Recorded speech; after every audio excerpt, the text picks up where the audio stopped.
The bryophyta. Introduction to bryophytes.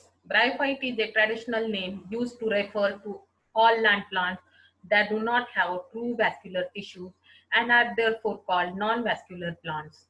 They have no wood to lend them structural support, nor do they have large leaves or showy cones or flowers. This does not mean that mosses are not important. In fact, mosses play important role in reducing erosion along streams, water and nutrient cycling in tropical forest and in insulating. Bryophytes are gametophyte dominate, meaning that the more prominent longer lived plant is in haploid gametophyte. The diploid sporophytes appear only occasionally and remain attached to and nutritionally dependent on the gametophyte. Absence of specialized tissues for transporting water and dissolved food throughout the organism limits terrestrial forms to being very short plants, since the only way to move substance through the plant body is by osmosis and diffusion from surface moisture. Bryophytes do not have root but have rhizoids, which are relatively simple, sometimes multicellular filaments of thin walled cells. Reproduction and life cycle. Vegetative reproduction, a piece that breaks off a gametophyte and then lands in a suitable habitat, will grow into a new gametophyte. The breakage may be accidental, such as animal trampling or erosion, leading to fragmentation of an existing bryophyte colony.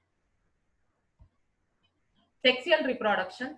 This cycle of fertilization and meiosis involves an alternation of generation between the haploid gametes producing stage gametophyte and the diploid organism, that is sporophyte.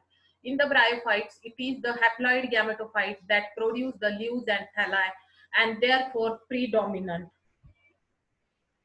The process required the production of male gametes, that is sperms, and female gametes, that is eggs, and some means of getting the sperms to the eggs. The gametes are produced on the gametophyte. The sperms are produced within tiny, typical stalk, club-shaped structure called antheridia. Each antheridium produces numerous sperms. The eggs are produced in tiny, typical, somewhat flask-like structure called archegonia. Each archegonium holds one egg in a solan section called the venter. The sperms enter through the channel in the narrow tubular section or neck.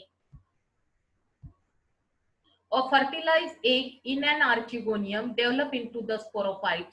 The sporophyte consists of a spore-containing capsule, which, depending on the species, may be stalked or stalkless. Each spore contains a mix of genes from the two parents, and on successful germination will give rise to new gametophyte.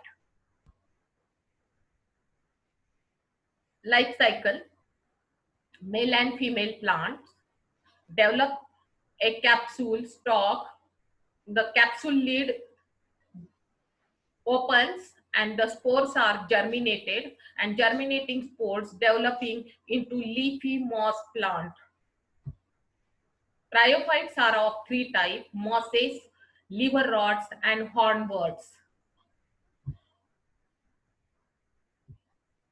Mosses, location soil, rocks, tree bark, help form soil, colonize rocky sites, prevent soil erosion, grow packed together in dense colonies. The moss body, thallus body structure, rhizoid, hair-like absorptive structure, do not have true root, stem, or leaves. Many mosses have separate sexes, male plants and female plants. The gametophyte generation is dominant. Liver rot, the thallus, a body that lacks root, stem, or leaves. Liver rots get their name from their liver-shaped thallus. Jimmy, a sexual reproductive structure of liver rots, born in a saucer-shaped structure called gyma. Location of the hornworts in field and road soil. thalloid 1 to 2 centimeter long, sporophytes, generation from horn-like projection out of the gametophyte thallus. Thank you.